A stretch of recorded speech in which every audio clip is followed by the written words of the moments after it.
నిన్న హైదరాబాద్ ఇందిరా పార్క్ వద్ద హిందూ సంఘాలన్నీ కూడా ధర్నా చేశాయి. ఎందుకంటే బంగ్లాదేశ్ లో హిందువుల మీద జరుగుతున్న దాడులు ఆపకపోతే ఇక్కడ ఉన్నటువంటి మైనార్టీలందరినీ కూడా లేపేస్తామని చెప్పి డైరెక్ట్ వార్నింగ్ ఇవ్వడం జరిగింది. దానిపై మీరు ఏ విధంగా స్పందిస్తారు?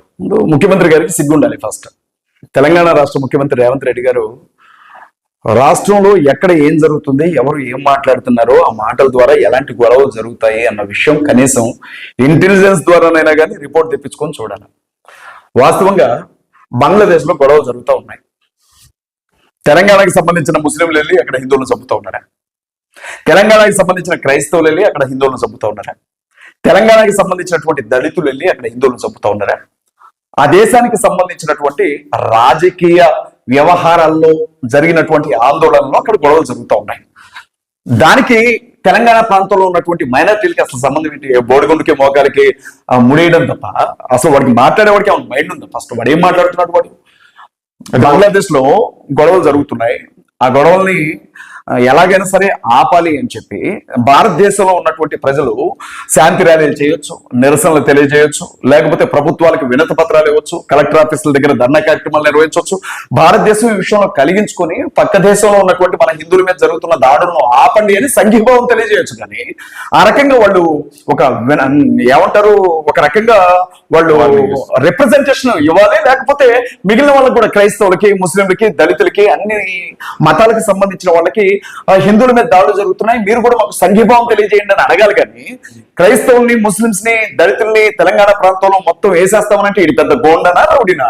లేకపోతే తెలంగాణ ప్రాంతంలో ఉన్నటువంటి మిగతా వాళ్ళందరూ కూడా గాజులు దొరుకుని కూర్చున్నారు, వీడు మాట్లాడుతూ ఉంటే ఇనుకుంటా గజగజ వణికి పోతున్నారని వీడి ఫీలింగ్ అన్న తెలియగలుగుతాను. వీడు అయితే ఒక విషయం సార్, ఇప్పుడు మీరు కాంగ్రెస్ పార్టీలో కీలక పదవిలో ఉన్నారు. అయితే అదే ముఖ్యమంత్రి మీద, రాష్ట్ర ప్రభుత్వంలో ఉన్న ముఖ్యమంత్రి మీద మీరు డైరెక్ట్ గా కూడా వివాదాస్పద వ్యాఖ్యలు చేస్తూ ఉంటారు. అప్పుడు రాష్ట్ర ప్రభుత్వంలో ఇవాళ కాంగ్రెస్ పార్టీ ఉంది, రేపు బీఆర్ఎస్ ఉంటుంది, ఎల్లుండి బీజేపీ ఉంటుంది, లేకపోతే తర్వాత కమ్యూనిస్టులు ఉంటారు. పార్టీలనే మారుతూ ఉంటాయి. ప్రజలు ఏ పార్టీకి అధికారం ఇస్తే ఆ పార్టీ అధికారంలోకి వస్తూ ఉంటుంది. ఇవాళ పార్టీలు కాదు కదా శాశ్వతం, ప్రజలు కదా. ప్రజలకు మేలు చేయాలి. ఏ పార్టీ ఉన్నా ప్రజలకు మేలు చేయాలి. ఇవాళ ఒక పార్టీలో ఉన్నామని చెప్పి వాళ్ళు ఏం చేసినా కట్టుబడి ఉండాలి అంటే కుదరదు. ఇవాళ రాజకీయ పార్టీలో ఉన్నదే ప్రజల సంక్షేమం గురించి మాట్లాడడానికి, అంతే తప్ప ఇప్పుడు రేవంత్ రెడ్డి గారు ఉన్నారండి. రేవంత్ రెడ్డి గారు రాష్ట్రంలో ఉన్నటువంటి ప్రజలందరికీ ముఖ్యమంత్రి. హిందూ సంఘాలన్నీ కూడా ఒక చోట ధర్నా కార్యక్రమం ఏర్పాటు చేసి తెలంగాణలో ఉండే మైనార్టీలు మొత్తం లేపేస్తామని చెప్తా ఉంటే ముఖ్యమంత్రిగా ఆయన స్పందించాలా వద్దా? ముఖ్యమంత్రి, రాష్ట్రానికి ముఖ్యమంత్రి ఆయన లేకపోతే నేనా? ఎవరు మాట్లాడాలి? ఆయనే కదా మాట్లాడాల్సింది. మరి చేతకానప్పుడు దీపావళి చెప్పండి. అయితే ఇదే కాకుండా సార్, మీరు ఒక పార్టీకి సంబంధించే కాదు, ప్రతి ఒక్క హిందూ ఆర్ఎస్ఎస్ కావచ్చు, ఇంకా విశ్వ హిందూ పరిషత్, ఇలా హిందూ సంఘాలకు సంబంధించిన వాటి మీద కూడా మీరు వివాదాస్పద వ్యాఖ్యలు చేస్తుంటారు. అసలు మీకు భయం అనేది ఉండదా? ఇప్పుడు హిందూ సంఘాల మీద వివాదాస్పద వ్యాఖ్యలు చేయాలని నాకేమన్నా సరదా? వివాదాస్పదమైన వ్యాఖ్యలు నేను ఎప్పుడూ చేయలేదు. ఉన్న విషయాల గురించే మాట్లాడుతున్నాను. అవే వివాదాలను కనబడుతూ ఉన్నాయి. ఇవాళ దేశంలో ఆర్ఎస్ఎస్ కావచ్చు, విశ్వ హిందూ పరిషత్ కావచ్చు, బజరంగ్ దళ్ కావచ్చు, 10 సంవత్సరాల నుండి వాళ్ళు చేస్తున్నటువంటి యాక్టివిటీస్ ఎలా ఉన్నాయో మీరు ఒకసారి చూడండి. ఇప్పుడు దేశంలో ఉండే పేదరికం మీదనో, దేశంలో ఉండే నిరుద్యోగం మీదనో, దేశంలో ఉన్నటువంటి వెనకబాటుతనం మీదనో, లంచగొండితనం మీదనో వాళ్ళు పోరాడుతూ ఉంటే దేశ ప్రజలందరూ కూడా శభాష్ అనే వాళ్ళు, గుండెల్లో పెట్టుకునే వాళ్ళు, వాళ్ళతో పాటు చేయగలిపి నడిపేవాళ్ళు. కాకపోతే వీళ్ళు కేవలం పొద్దున్న లేచిన దగ్గర నుంచి ఇప్పుడు ఆకలితో చచ్చేవాళ్ళు చూస్తున్నారు, ఆత్మహత్యలు చేసుకుని చచ్చేవాళ్ళు చూస్తున్నారు, నిరుద్యోగంతో చనిపోయేవారు చనిపోతా ఉన్నారు. వీటిని అన్నింటినీ కూడా గాలి కుదిరేసి క్రైస్తవులు మత మార్పిడి చేస్తున్నారు, లేకపోతే ముస్లింలు దేశ ద్రోహులుగా తయారైపోయారు. క్రైస్తవులు ముస్లింలు ఇదే పనే. క్రైస్తవులు మందిరాలను పడగొట్టాలి, లేకపోతే మసీదులు కూల్చేద్దామని పిలుపునివ్వడం కావచ్చు, రాజ్యాంగాన్ని మార్చేస్తామని చెప్పడం కావచ్చు, క్రైస్తవుల స్త్రీల మీద దాళ్లు చేయడం కావచ్చు, లేకపోతే సువార్తకు వెళ్తున్న వారిని అడ్డుకోవడం కావచ్చు, ఇవాళ క్రైస్తవ ముస్లిం స్త్రీలను గ్యాంగ్ రేపులు చేయమని పిలుపునివ్వడం కావచ్చు, ఇవాళ హిందువులకి మేము త్రిశూలాలు పంచుతున్నామని చెప్పడం కావచ్చు. మరి వాళ్ళు చేసే వివాదాస్పద వ్యాఖ్యలు కదా. ఢిల్లీ కేంద్రంగా దేశ రాజధాని ఢిల్లీ కేంద్రంగా మహామండలేశ్వర స్వామీజీ అనే ఒక స్వామీజీ కొన్ని లక్షల మంది ముందు నిలవబడి భారతదేశంలో ఉండే హిందూ కుర్రాళ్ళందరూ కూడా ముస్లింలు చంపడానికి కత్తులు కొనుక్కోండి అని పిలుపునిచ్చాడు. ఇదేనా చేసేది? ఆర్ఎస్ఎస్ వాళ్ళు చేయాల్సింది ఇదేనా? రాజాసింగ్, మన తెలంగాణ ప్రాంతానికి సంబంధించినటువంటి రాజాసింగ్ ముంబై, మహారాష్ట్ర రాజధాని ముంబైకి వెళ్ళి భారతదేశంలో ఉన్నటువంటి హిందువుల సంగతి ఏంటో తేల్చడానికి, ఆ ముస్లింల సంగతి ఏంటో తేల్చడానికి హిందువులందరూ కూడా సిద్ధంగా కావాలని పిలుపునిచ్చి వచ్చాడు. ఇదేనా చేసేది? అయితే మీరు ఇట్లా మాట్లాడుతూ ఉన్నారు కదా సార్, ఇంత పెద్ద పెద్ద వాళ్ళని కూడా ఎదిరిస్తా ఉన్నారు, ఆ ముస్లిమ్స్ క్రిస్టియన్స్ అని చెప్పి మీరు మాట్లాడుతూ వాళ్ళు ఎదిరిస్తా ఉన్నారు. మీకు ఏదైనా నష్టం జరిగినప్పుడు లేదా మీ మీద ఏదైనా దాడులు జరిగినప్పుడు వాళ్ళు వచ్చి మీకు ఏమైనా చేయగలరు నమ్ముతున్నారా? ఇప్పుడు వాళ్ళు వచ్చి నాకేదో చేస్తారని ఆశ నాకు ఏ రోజు లేదు బ్రదర్. దేవుని కృపను బట్టి, దయచేసి నన్ను చెప్పండి ఒకటి, దేవుని కృపను బట్టి మాట్లాడగలిగినటువంటి సామర్థ్యాన్ని దేవుడు నాకు ఇచ్చాడు. ఈ దేశానికంటూ ఒక రాజ్యాంగం ఉంది, ఈ దేశానికంటూ కొన్ని ప్రత్యేకమైన చట్టాలు ఉన్నాయి, ఈ దేశానికంటూ న్యాయ వ్యవస్థ ఉంది. లా చదువుకున్నటువంటి వ్యక్తిగా, ఈ దేశ పౌరునిగా, ఈ దేశ ప్రజలందరూ కలిసిమెలిసి బ్రతకాలి అన్న ఆలోచన నాకుంది. న్యాయశాస్త్రం నాకు తెలుసు కాబట్టి ఒకవైపున క్రైస్తవుల్ని, మరొక వైపున ముస్లిమ్స్ ని మతం పేరుతో టార్గెట్ చేసి ఒక్కొక్కరిని విడివిడిగా కొడతా ఉంటే, వారి మందిరాలను తగలబెడతా ఉంటే, మసీదులను కూలగొడతా ఉంటే, వారి ఆడబిడ్డల మీద దాడి చేస్తూ ఉంటే, మతం పేరుతో విద్వేషాన్ని పెంచుతూ ఉంటే నేను చూసుకుంటూ ఉండలేను బ్రదర్. ఖచ్చితంగా నేను మాట్లాడతాను. అయితే మేము చూసాము, మీ ఇంట్లో ఇద్దరు చిన్న చిన్న పిల్లలు ఉన్నారు, మీరు ఇట్లా మాట్లాడుకుంటా పోతే మీ మీద ఏదైనా దాడులు జరిగినప్పుడు మీరు ఇంతగానో మేము చూస్తూనే ఉన్నాం, మీకు సరైన సౌకర్యం లేదు, మీకు ఇట్లా మీరు వీడియోలు చేయడానికి సరైన సదుపాయాలు కూడా లేవు, మీరు అయినా ఎలా చేయగలుగుతున్నారు ఇదంతా? అంటే ఇప్పుడు బ్రదర్ ఇక్కడ ఒక విషయం ఏంటంటే, దేశం మొత్తం కూడా ఇవాళ మతం మతం మతం అని చెప్పి పెద్ద ఎత్తున గొడవలు జరుగుతూ ఉన్నాయి. ఇవాళ మణిపూర్ రాష్ట్రాన్ని చూసినా మనకు అర్థమయ్యేది అది, ఉత్తరప్రదేశ్ రాష్ట్రాన్ని చూసినా మనకు అర్థమయ్యేది అది, రాజస్థాన్ లో జరుగుతున్నది అది, ఛత్తీస్గఢ్ లో జరుగుతున్నది అది, జార్ఖండ్ లో జరుగుతున్నది అది, అస్సాంలో జరుగుతున్నది అది, ఇవాళ తెలంగాణ, ఆంధ్ర, తమిళనాడులో కూడా ఇదే మొదలైంది. ఇప్పుడు పిల్లలకి ఏదన్నా ఆస్తులు ఇస్తే వాడు తెలివి కలిగిన వాడు అనుకోండి బ్రదర్, వాడు జ్ఞానం కలిగిన వాడైతే మనం ఇచ్చే ఆస్తులు వాడికి ఉపయోగం ఉండదు, వాడే సంపాదించుకుంటాడు, వాడు బ్రతుకుతాడు. లేదు ఒకవేళ వాడు కానీ తాగుబోతూ తిరిగిపోతాం అనుకోండి, మనం కష్టపడి సంపాదించి ఇచ్చింది మొత్తం ఒకరోజు ఖర్చు పెడతాడు వాడు. కానీ వాళ్ళకి ఒక సెక్యూరిటీ ఉండే సమాజాన్ని, ఒక మంచి భవిష్యత్తుని, రేపిక్క నాకు బాగుంటుంది, ఈ దేశంలో నేను ధైర్యంగా బ్రతకగలుగుతాను, తల ఎత్తుకొని బ్రతకగలుగుతాను, నేను నమ్ముకున్న దేవుని గురించి మాట్లాడగలను, నా భావ ప్రకటన స్వేచ్ఛ ఎక్కడుంది, మేము 10 మంది 10 రకాల మతాలను విశ్వసించిన అందరం కూడా కలిసిమెలిసి ఉంటాం, రేపేదైనా కష్టం వస్తే మా వాళ్ళు వచ్చి నిలవబడతారు, రేపేదైనా ఇబ్బంది వస్తే మా వాళ్ళు వచ్చి నిలవబడతారు, ఈ దేశంలో ఎవరైనా బతకొచ్చు అన్న ఒక రకమైన కాయ కష్టం చేసుకుని, అవసరమైతే రోడ్డు పక్కన ఏదైనా కొట్టు పెట్టుకునైనా బతుకుతాను, నా దేశం ఇక్కడ టెర్రరిజం భయం లేదు, నా దేశంలో ఇక్కడ విద్వేషాలు లేవు, నా దేశంలో ఇక్కడ గొడవలు లేవు అని ఒక సెక్యూరిటీ పిల్లలకు ఉండాలి కదా. మీరు చూశారు సంవత్సరం బాబు, మీరు చూశారు 4 నెలల పాప, ఆ పిల్లలు రేపొద్దున ఎలా బతుకుతారు? 10 సంవత్సరాల క్రితం భారతదేశం చాలా బాగుంది బ్రదర్, ఈ రోజు ఎలా ఉంది పరిస్థితి? భారతదేశంలో ఎలా ఉంది పరిస్థితి చెప్పండి, ఎంత దారుణంగా ఉందో చూడండి. అయితే ఫైనల్ గా ఇప్పుడు మీరు CMDF అని చెప్పి పెట్టారు సార్, అసలు దీని ద్వారా మీరు ప్రజల్లోకి ఏ రకంగా వెళ్తున్నారు, ఎంత మేర మీరు సక్సెస్ అయ్యారనుకుంటున్నారు? అంటే నేను ఒకటి బలంగా నమ్ముతాను బ్రదర్, ఆత్మరక్షణ అనేది ప్రతి ఒక్కరికి జన్మ హక్కు. అది ఏ దేశంలో ఉన్న మనిషి అయినా బ్రతకడానికి అతనికి హక్కు ఉంటుంది, దానికి ప్రభుత్వాలు ఏమీ హక్కు ఇవ్వాల్సిన అవసరం లేదు, దేవుడిచ్చిన హక్కు, పుట్టించిన వాడు మనిషికి బ్రతకడానికి హక్కునిచ్చాడు. వాళ్ళ నేను బ్రదర్ రోడ్డు మీద వెళుతున్నాను, ఎవరో 4 వచ్చి నన్ను చంపాలనుకున్నారు, వాళ్ళ చేతుల్లో ఎందుకు చనిపోవాలి? నేనేం తప్పు చేశాను? ఒకవేళ నేను తప్పు చేసినా పోలీసులను అరెస్ట్ చేయాలి, కోర్టులు నాకు శిక్ష విధించాలి, న్యాయస్థానంలోనే ఆ శిక్షను బట్టి నేను చనిపోవాలి తప్ప వీడేమన్నా చెప్పడానికి. ఇవాళ మనకి వాక్ స్వాతంత్రపు హక్కు ఉంది, మత స్వాతంత్రపు హక్కు ఉంది, మనకు నచ్చిన దేవుణ్ణి నమ్ముకుంటాం, మనకు నచ్చిన దేవుణ్ణి ప్రకటించుకునే హక్కు మనకున్నప్పుడు మతాన్ని బట్టి వచ్చి కొడతానడానికి వాడికి ఏ హక్కు ఉంది? ఇప్పుడు వాడు వచ్చాడు బ్రదర్, 4 వచ్చి నన్ను కొడతా ఉంటే నేను ఎదురు తిరిగితే తప్పేలా అవుతుంది? నా ఇంట్లో నేను ప్రార్థన చేసుకుంటున్నాను, 4 వచ్చేసారు నా ఇంట్లోనికి, నా అనుమతి లేకుండా వాడు లోపలికి రావడం ట్రెస్ పాస్ కదా. లోపలికి ఎలా వస్తాడు వాడు? ప్రార్థన మందిరంలోనికి తెచ్చుకొస్తున్నారు, చర్చ్ లోపలికి వచ్చేస్తున్నారు, మసీదు లోపలికి వచ్చేస్తున్నారు, వచ్చి జై శ్రీరామ్ జై శ్రీరామ్ అనుకుంటా మనుషులు పెట్టుకుని కొడుతున్నారు. ఇది ఎక్కడ న్యాయం? ఇప్పుడు మీరున్నారు బ్రదర్, మిమ్మల్ని 10 మంది కలిసి కొడతా ఉంటే మిమ్మల్ని మీరు కాపాడుకోవడం తప్పేలా అవుతుంది? అది ఆత్మరక్షణ కదా. నేనేమంటానంటే భారతదేశంలో ఉన్నటువంటి ప్రతి ఒక్కరికి ఆత్మరక్షణ హక్కు ఉంది, దాన్ని సెల్ఫ్ డిఫెన్స్ అంటారు. ఏ మతం వాడికి ఇంకొక మతాన్ని దూషించే అవకాశం లేదు, ఏ మతం వాడు ఇంకొక మతాన్ని ద్వేషించే అవకాశం లేదు, ఏ మతం వాడు ఇంకొక మతాన్ని పాడు చేయాలి అని ప్రయత్నించే అవకాశం కూడా ఇక్కడ లేదు. ఎవరికి నచ్చిన మతాన్ని వాడు స్వీకరించవచ్చు. అలాంటప్పుడు నువ్వు కాపాడుకునే హక్కు నీకుంది. ఇప్పుడు రోడ్లో వెళ్తున్నాను బ్రదర్, నేను ఒక పిచ్చి కుక్క నా వెనకబడ్డది, తప్పించుకొని ఇంట్లోకి వచ్చేసాను, ఎందుకు లేదు ఈ జోలి అని. ఇంట్లోనికి కూడా వచ్చింది అది కరవడానికి. నాకు ఇంట్లో 2 చిన్నపిల్లలు ఉన్నారు, అయినా వేరే గదిలోకి వెళ్ళిపోయాను, అక్కడికి కూడా అది కరవడానికి వచ్చింది. దానికి ఏం చేస్తాను? దాన్ని నేను కొట్టి చంపుతారు కదా, దానికోసం నా ప్రాణాలు పోగొట్టుకుంటానా? ఇవాళ నా ఇంట్లోకి వచ్చి, నా మందిరంలోనికి వచ్చి, నా మసీదులోనికి వచ్చి, నా చర్చిలోనికి వచ్చి, లేకపోతే నా గుడిలోకి వచ్చి, నా టెంపుల్లోనికి వచ్చి దాడి చేసే హక్కు ఎవరికి మాత్రం ఉంది? నువ్వు వచ్చి కొడతా ఉంటే నేను చూసుకుంటే ఎందుకుంటాను? నన్ను నేను కాపాడుకునే హక్కు నాకుంది కదా. ఇవాళ నీ గుడిలోకి వస్తే తప్పు, నీ టెంపుల్ లోపలికి వస్తే తప్పు, నీ ఇంట్లోకి వస్తే తప్పు, నిన్ను బలవంతం చేస్తే తప్పు, నిన్ను పాడు చేయాలని చూస్తే తప్పు. అంతేగా నా ఇంట్లో నేను కూర్చొని నేను ప్రార్థన చేసుకోవడం తప్పేలా అవుతుంది? నా ఇంట్లో నేను కూర్చొని నేను నమాజ్ చేసుకోవడం తప్పేలా అవుతుంది? నువ్వు ఇంట్లోకి వచ్చి పట్టుకొని కొడతానంటే నీది రైట్. నువ్వు నా ఇంట్లోకి వచ్చే హక్కు నీకు లేదు, నా మీద దాడి చేసే హక్కు నీకు లేదు, నన్ను నేను కాపాడుకోవడం తప్పేలా అవుతుంది? ఇదే డిఫెన్స్ బ్రదర్, సెల్ఫ్ డిఫెన్స్ అంటావు దీన్ని, ఆత్మరక్షణ హక్కు అని అంటాం. అంటే ఎవరైనా ఒక వ్యక్తి అక్రమంగా నీ ఇంట్లోనికి ప్రవేశించినా, అక్రమంగా నీ మందిరంలోనికి ప్రవేశించినా, అక్రమంగా నీ ప్రాణం తీయాలని చూసినా, నీ ఆస్తులను ధ్వంసం చేయాలని చూసినా, అది నిన్ను నువ్వు కాపాడుకునే హక్కుతో పాటు అవసరమైతే వాళ్ళ మీద ఎదురు తిరిగి దాడి చేసే హక్కు కూడా భారతదేశంలో ప్రతి ఒక్కరికి ఉంది. ఇదే సెల్ఫ్ డిఫెన్స్. ఇవాళ క్రైస్తవుల పక్షాన్ని మాట్లాడేవాడు ఎవరు లేడు, ఇవాళ ముస్లింల పక్షాన మాట్లాడుతున్నవాడు ఎవరు లేడు, ఇవాళ దళితుల పక్షాన మాట్లాడుతున్నవాడు ఎవరు లేడు.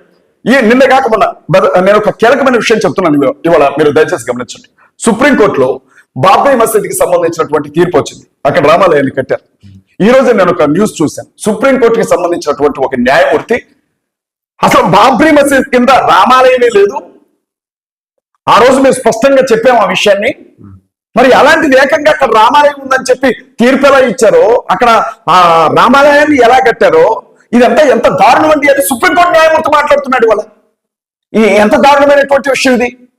ఇవాళ భద్రత ఏది, బ్రతకడానికి భద్రత ఏది అంటున్నా. ఆయన మతాన్ని బట్టి అలా కొడతాడు. దొంగతనం చేస్తూ కొట్టాడు అంటే ఒక అర్థం ఉంది, వ్యభిచారం చేస్తూ దొరికాడు కొట్టాడు అంటే ఒక అర్థం ఉంది, మోసం చేసి దొరికాడు కొట్టాడు అంటే ఒక అర్థం ఉంది, మనిషిని చంపుతూ దొరికాడు కొట్టాడు అంటే ఒక అర్థం ఉంది, యేసు ప్రభువుని నమ్ముకున్నాడు అందుకే కొట్టామంటే, అల్లాహ్ని నమ్ముకున్నాడు అందుకే కొట్టామంటే, శ్రీరాముని నమ్ముకున్నాడు అందుకే కొట్టామంటే, ఇది ఎక్కడ న్యాయం? ఇది ఎక్కడ న్యాయం అసలు? ఇవాళ మనుషులను కలిపే రాజకీయం చేయాలి ఎవడైనా, మనుషులు విడదీసే రాజకీయం ఏంటని అడుగుతా ఉన్నా. ఇవాళ కాంగ్రెస్ పార్టీ మాట్లాడదు, ఇవాళ బీజేపీ పార్టీ కానీ, ఆర్ఎస్ఎస్ కానీ, విశ్వ హిందూ పరిషత్ కానీ, బజరంగ్ దళ్ కానీ, దానికి సంబంధించినటువంటి తోక సంస్థలన్నీ కూడా ఇవాళ ఒక వర్గానికే అండగా నిలబడితే మరి క్రైస్తవులు ఏమైపోవాలా, ఇక్కడ పుట్టి పెరిగిన ముస్లింలు ఏమైపోవాలా, దళితులు ఏమైపోవాలా? ఇవాళకి కూడా దళితులు గుళ్ళోకి వస్తున్నారని చెప్పి దేవుణ్ణి తీసుకెళ్లి దాస్తున్నారు. మీరు ఒక మీడియా విలేకరి, మీకు తెలియదు ఆ విషయం. గుళ్ళో ఉన్న దేవుణ్ణి తీసుకెళ్లి లింగాల్లో దాచి పెడుతున్నారు. ఇవాళ నిన్న కాకుండా అన్నమయ్య జిల్లాలో హోటల్లోనికి దళితులు వస్తున్నారని చెప్పి చౌదరి గారు మా హోటల్లోకి మీరు రావడానికి వీల్లేదని వాళ్ళని దళితులు మీరు అంటారని వాళ్ళని బయటికి గెంటేశారు. ఎక్కడికి పోతున్నాం? ఇవాళ ఎలాంటి పరిస్థితుల్లో మనం వస్తున్నాం? ఇవాళ క్రైస్తవులకి, ముస్లింలకి, దళితులకి, గిరిజనులకి అండగా నిలబడే ఒక్క పార్టీ లేనప్పుడు మరి ఎవరు మాట్లాడాలా? కానీ ఎవరో అంటారు ఎవడో వస్తాడు ఏదో చేస్తాడే కాదు, మన వంతుగా మన జాతిని చైతన్యవంతం చేసుకోవాల్సిన బాధ్యత మన మీద ఉంది కనుక క్రిస్టియన్, ముస్లిం, దళిత డిఫెన్స్ ఫోర్స్ ని ఏర్పాటు చేశాం. ఎన్నో చోట్ల సభలు జరుపుతున్నాం. నల్గొండలో సభ జరిపాం, ఖమ్మంలో జరిపాం, వరంగల్లో జరిపాం, హైదరాబాద్ లో జరిపాం, అనేక చోట్ల సభలు జరుపుకుంటూ వెళ్తా ఉన్నాం.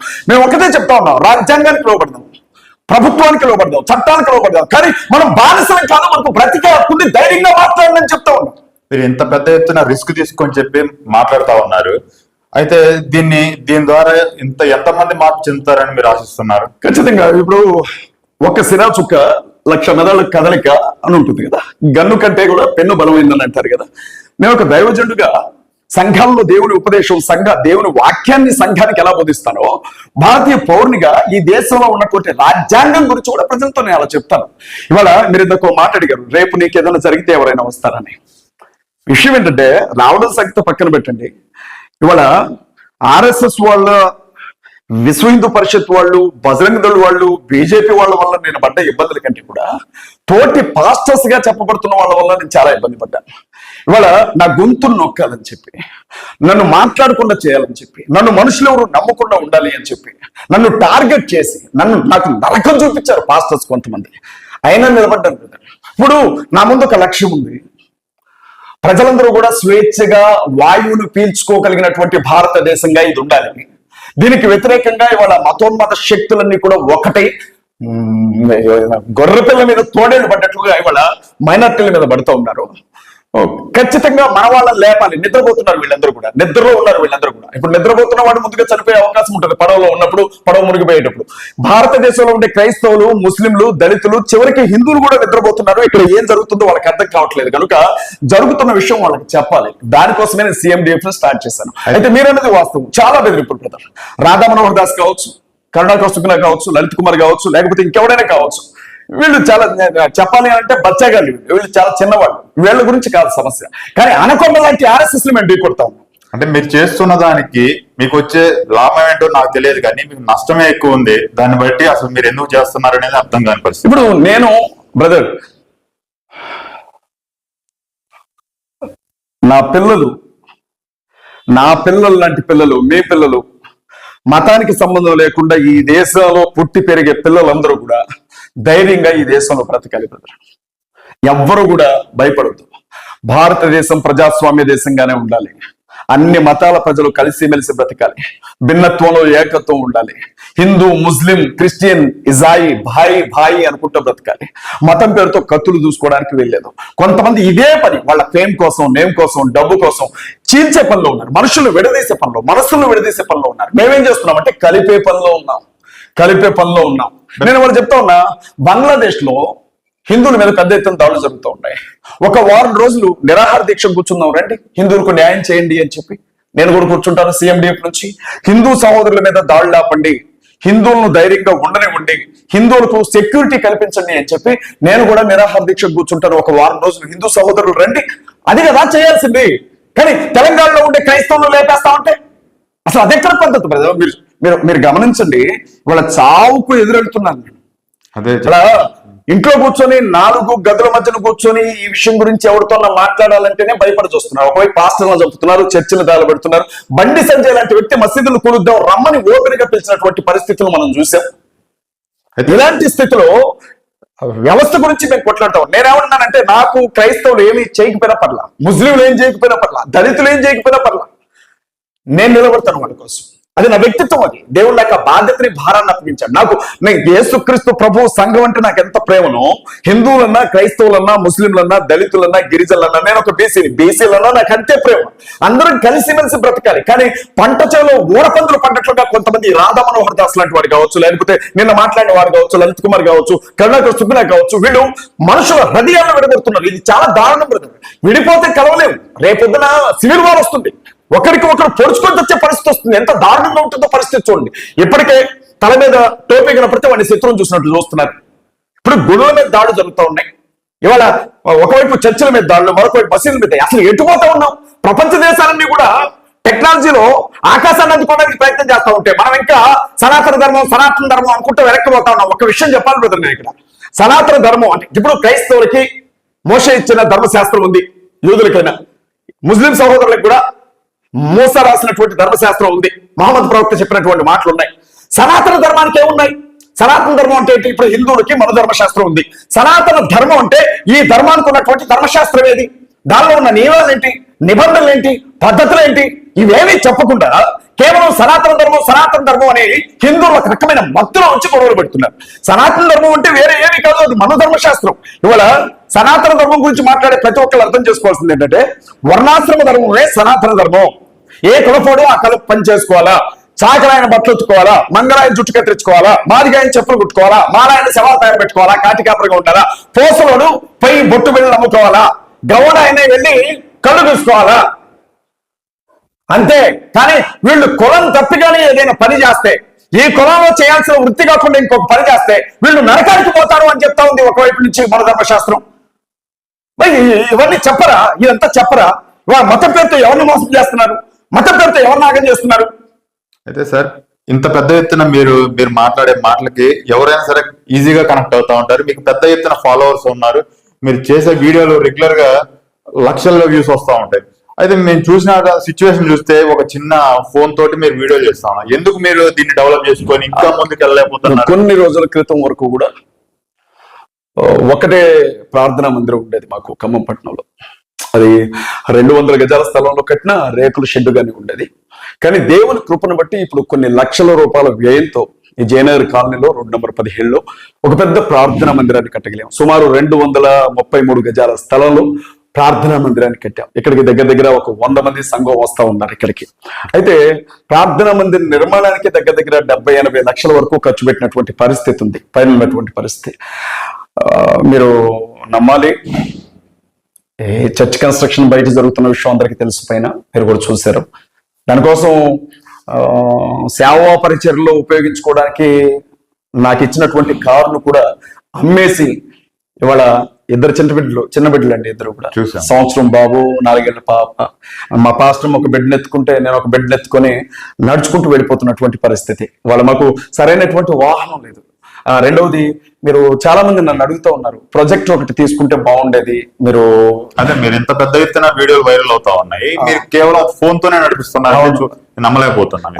అది నేను అడిగాను బ్రదర్, అడిగితే అంటే డబ్బు లేకపోవడం కాదు కానీ కన్స్ట్రక్షన్ లో పెట్టాము డబ్బంతా కూడా దేవుని కృపను బట్టి. అయితే 2,40,000 రూపాయలు ఆ టచ్ స్క్రీన్ టీవీ చెప్పారు, అది కావాలి. ఎవరైనా ఇవాళ ఈ ఇంటర్వ్యూలో చెప్తున్నాను, మన CMDF తరపు నుంచి జరుగుతున్నటువంటి కార్యక్రమాలు మీకు చూపించడానికి కావచ్చు, లేకపోతే ఎక్కడైనా ఎవరైనా చేసినటువంటి కార్యక్రమాలని మీకు వీడియో క్లిప్పింగ్స్ పూర్తిగా చూపించడానికి కావచ్చు, న్యూస్ పేపర్స్ లో వచ్చిన కటింగ్స్ చూపించడానికి కావచ్చు. మనకు ఒక టచ్ స్క్రీన్ టీవీ ఒకటి కావాలి, దాదాపు 2,40,000 అవుతుంది. అది ఆ ప్రార్థనా మందిరం లోపల, జయనగర్ కాలనీలో కొత్తగా మనం ఏర్పాటు చేసిన జీవాధిపతి ప్రార్థనా మందిరం లోపల టీవీ స్క్రీన్ ఏర్పాటు చేయాలని నేను ఆశపడుతూ ఉన్నాను. దాంతో పాటుగా అనేక మారుమూల ప్రాంతాల్లో మీటింగ్స్, క్రీస్తు గురించినటువంటి మీటింగ్స్ కావచ్చు, CMDF మీటింగ్స్ కావచ్చు, ఒక సౌండ్ సిస్టమ్ కూడా మాకు నీడ్ ఉంది బ్రదర్. సౌండ్ సిస్టమ్ ఒకటి తీసుకోవాలనుకుంటున్నాం. వీటితో పాటుగా సంఘం సువార్త పరిచర్యకి ఎక్కువగా వెళుతా ఉన్నాం ఈ మధ్యన.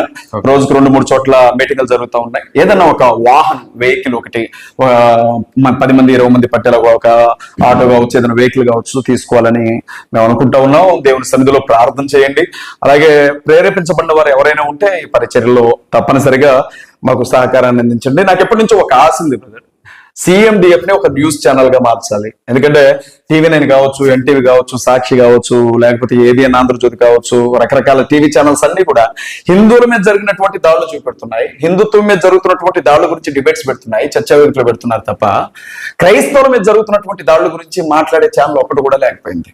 ఇప్పుడు అందరూ ఏం చెప్తున్నారంటే మన హిందువులు ప్రమాదంలో ఉన్నారు అని అంటున్నారు. నేనేమంటే దేశానికి ప్రధానమంత్రి హిందూ, దేశానికి రాష్ట్రపతి హిందూ, దేశంలో ఉన్నటువంటి ముఖ్యమంత్రులు హిందువులు, దేశంలో ఉండే ఎమ్మెల్యేలు, మంత్రులు హిందువులు, ఎంపీలు హిందువులు, IASలు IPSలు మెజారిటీ% హిందువులు, సుప్రీంకోర్టులో న్యాయమూర్తులు హిందువులు, హైకోర్టులో న్యాయమూర్తులు హిందువులు, రెవెన్యూ డిపార్ట్మెంట్, పోలీస్ డిపార్ట్మెంట్ లో ఉన్నటువంటి వాళ్ళు హిందువులు, ఎలక్ట్రానిక్ మీడియా, ప్రింట్ మీడియా మొత్తం హిందువుల చేతుల్లో ఉంది. మెజారిటీ% హిందువులు కూడా హిందుత్వానికి ప్రమాదం ఉందని చెప్తా ఉంటే ఇక మన తరపున మా తరపున మాట్లాడేది ఎవడు? క్రైస్తవుల తరపున, ముస్లింల తరపున మాట్లాడేది ఎవడు? దళితుల పక్షాన మాట్లాడేది ఎవడు? బ్రదర్, మాట్లాడడానికి ఒక న్యూస్ ఛానల్ కావాలి అన్నది నా ఆలోచన. న్యూస్ ఛానల్ స్టార్ట్ చేయాలి. CMDF ఇప్పటికే దేవుని కృపను బట్టి 1,00,000 మంది సబ్స్క్రైబర్స్ దాటారు, 1,10,000 మంది సబ్స్క్రైబర్స్ అయ్యారు. తప్పకుండా సేవా పరిచర్య ఒక పూట, అలాగే లోకానికి సంబంధించినటువంటి నా దేశ ప్రజలు, అణగారినటువంటి వర్గాల ప్రజలకు సంబంధించినటువంటి ఆ కష్టాలను వినిపించే గొంతుగా 1 గంట అయినా నేను ఉండాలి అన్నది నా ఆశ బ్రదర్. దానికోసం ప్రయత్నం చేస్తున్నాను. తప్పనిసరిగా నన్ను ప్రేమించే వాళ్ళు ఈ విషయంలో, ఈ పరిచర్యకి మీరు అండగా నిలవబడతారు, మీ వంతుగా ఫైనాన్షియల్ గా సపోర్ట్ చేస్తారని నేను నమ్ముతున్నాను బ్రదర్. అయితే రైట్, మీరు అన్నట్టుగా ఒక ముస్లింస్, దళితులనే కాకుండా దేశంలో ఉన్నటువంటి హిందువులు, ముస్లింలు, దళితులు ఏదో ఒక చోట, ఏదో ఒక రోజున ప్రతి చోట జరుగుతూనే ఉన్నాయి మీరు చెప్పినట్లుగానే. అయితే ఇది ఒకటే కాకుండా ఏదైతే మీరు చేస్తున్న ఈ యుద్ధం కావచ్చు, ఈ ఉద్యమం కావచ్చు, ఏదైతే ఇది ఇంకా ముందుకెళ్ళాలి, అందరూ మేల్కొనాలి, ఇలాంటి ఇలాంటి దాడులు ఎక్కడ జరగకూడదని మేము కోరుకుంటున్నాం. ఇదే నేపథ్యంలో మీరు చేస్తున్న ఉద్యమానికి మీ తోటి సబ్స్క్రైబర్స్ కావచ్చు, మీ అభిమానులు కావచ్చు, ఎవరైనా మీకు సహకరించి మీరు కోరుకున్న నెరవేరాలని కోరుకుంటూ ఇంతతో సెలవు తీసుకుంటాం. Thank you.